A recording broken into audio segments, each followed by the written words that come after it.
Hello guys, welcome back to Nomadic Miles and Meals. Some journeys are measured in miles, but a journey through Ujjain is measured in moments of faith.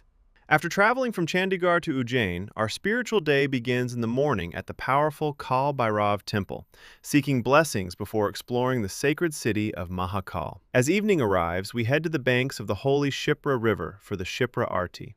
The glowing diyas, temple bells, and sacred chants create a truly magical atmosphere. Next comes the serene Gadkalika Temple, where the Arti of Ma Gadkalika fills the temple with golden light and devotion. The spiritual journey then leads us to Mahakaleshwar for the evening Shayan Arti, a beautiful and deeply peaceful experience. And finally, before dawn, we return for the legendary Basma Arti. As sacred ash, powerful chants, and the sound of drums fill the sanctum, the entire experience becomes something words can hardly describe.